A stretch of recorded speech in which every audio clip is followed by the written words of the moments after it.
Good morning বন্ধুরা।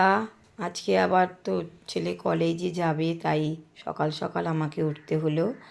কি করব, আর ভাত খাবে, ভাতের সঙ্গে আবার ডাল করে দিলাম, বেগুন ভাজা ভাত আর ডাল ও খেয়ে যাবে। আর এই ছোট ছোট আলু আমি এনেছিলাম, শীত পড়লেই প্রতি বছরই এই ছোটো ছোটো আলু দিয়ে কড়াইশুঁটি টমেটো দিয়ে আমি একটু দম খাই, বেশ ভালো লাগে খেতে। কিন্তু সমস্যা কোথায়, এই ছোটো ছোটো আলুগুলোকে পরিষ্কার করা ছাড়ানো, সেই চামচ দিয়ে দিয়ে আধ ঘন্টার ওপরে আলু কটা ছাড়াতে সময় লেগে গেল। এদিকে ডাল করি, তো আমি ডালের ফোড়নটা একদিকে আমি একটু লঙ্কা পাঁচ ফোড়ন বা কালো জিরে বা জিরে যাই হোক যেটা দিই ডালে, আমি সাইড করে ভেজে রাখি, তাহলে ডালে তো বেশি একটা তেল লাগে না। তাই ওটা করে রেখেছি, ডালটা মানে সেদ্ধ হয়ে গেছে। আর এদিকে বেগুন ভাজাটা হয়ে যাক, আর টমেটো দিয়ে ধনেপাতা দিয়ে কড়াইশুঁটি দিয়ে আলুর দমটা করব। ওই জন্য আদা জিরে গোলমরিচ কাঁচা লঙ্কা বেটে রেখেছিলাম, ওটা একটা ফ্রাই প্যানের এক পাশে দিয়ে দিলাম। আর কড়াইশুঁটিটা অনেকটা কড়াইশুঁটি নিয়ে এসেছিলাম, কড়াইশুঁটিগুলো না নষ্ট হয়ে যাচ্ছিলো বলে ছাড়িয়ে রেখেছি, তা অনেকটা কড়াইশুঁটি, তাই ভাবলাম যে কিছুটা দিয়ে দেবো আর কিছুটা আজকে তো যদি মাছ করি, মাছের ঝালের মধ্যে টমেটো আর কড়াইশুঁটি দিয়ে ধনেপাতা দিয়ে মাছের ঝাল করে এটা ভেবেছি। দেখি এখন কি করা যায় এখন পর্যন্ত। তা এই কড়াইশুঁটি এবার আলুগুলো এবার এর মধ্যে দিয়ে দেবো। আর আলু ভাজার সময় ভাজা যখন হয়ে গেছে, কিছুটা বাকি আছে, ওই পাশ দিয়ে আমি একটু টমেটোটা দিয়ে দিয়েছিলাম।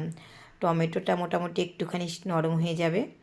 এবার সেই টমেটোটা কড়াইশুঁটি মশলার মধ্যে এখন একটু দিয়ে একটু কষাবো, কষিয়ে নিয়ে এবার আমি এই নিরামিষ না, ধরো কষা কষা জাতীয় তরকারি খাই যখন, তখন ওই পেঁয়াজ রসুন তো দিই না, ওর বদলে একটু পোস্ত আর আমি ডাস্ট কাজু বাদামের গুঁড়ো কিনে রেখেছি ঘরে।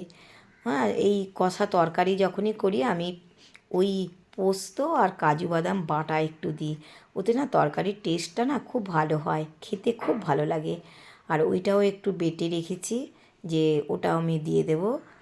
এই মানে একটু মশলাটা ভাজা হয়ে যাওয়ার পরে ওটা দিয়ে দিলাম। কাজু বাদাম আর ওই পোস্তটা দিলে তরকারির টেস্টটা একদম অন্যরকম হয়, খেতে খুব ভালো লাগে। আর ওই আলুটা ওপাশে আমি ভেজে রেখেছি, ভেজে রেখে এবার এর মধ্যেই আলুগুলো এবার দিয়ে দেবো, দিয়ে আবার একটু কষিয়ে নেব। কষিয়ে নিলে মোটামুটি আমি তো সেদ্ধটা করে নিয়েছিলাম আলুটা প্রেশারে, মোটামুটি সেদ্ধ হয়ে গেছে, কিন্তু নতুন আলু তো একটু না শক্ত শক্ত থাকে, একটু সেদ্ধ করলেও শক্ত শক্ত থাকে। এবার কষিয়ে এদিকে আলুর দমটা হোক, আলুর দমটা করতে হবে, এদিকে আবার আটাটাও মেখে নিয়ে রুটিটাও করতে হবে। আর বাসন ওই পোস্ত পেটেছিলাম, ওই বাসন ধোয়ার জলটাও ওর মধ্যে দিয়ে দিলাম। এদিকে ছেলেও তাড়া দিচ্ছে যে খাবো বলে, ওর ভাত বেড়ে দিলাম, ডাল বেগুন ভাজা সামনে দিয়ে বললাম বাকি কাজগুলো এখনও আমার আছে, আমি করছি। আটাটা নিয়ে ওর মতন করে তাড়াতাড়ি মেখে দিলাম, যে ও 3টে রুটি নিয়ে যাবে। আর আলুর দমটাও হয়ে গেছে, এবার আলুর দমটা তো ঠান্ডা করতে হবে, নাহলে গরম গরম তো দিলে দেওয়া যাবে না। ওই একটু ঠান্ডা করলাম। আর ওর 3খানাও রুটি নিয়ে যায়, তাড়াতাড়ি করে বেলে রুটিটা সেঁকে, আবার রুটিটাকে আবার একটুখানি মানে সঙ্গে সঙ্গে টিফিনে ভরতে পারি না, ওই জন্য একটা ইসের মধ্যে একটু ঠান্ডা করে নিলাম, নিয়ে রুটিটাকে একটু ঠান্ডা হয়ে গেলে, নাহলে ভিজে যাবে, তো ভিজে গেলে তার খেতে চায় না। আর দিয়ে, আর শীতকাল বলে না এখন অতটা আমি জলের উপরে তরকারিটা দিই না, নাহলে গরমকাল হলে আমাকে জলের উপরে তরকারি দিয়ে ফ্যান চালিয়ে এটাকে ঠান্ডা করতে হতো। এইভাবেই ও টিফিনও ভরে দিচ্ছি, টিফিনটা হয়ে গেলে ও বেরিয়ে যাবে। এদিকে দেরিও ওর হয়ে গেছে, বলছি যে ট্রেনের সমস্যা, তাড়াতাড়ি চলে যাও। ঠিক আছে বন্ধু, টাটা, আসি এবার, কেমন?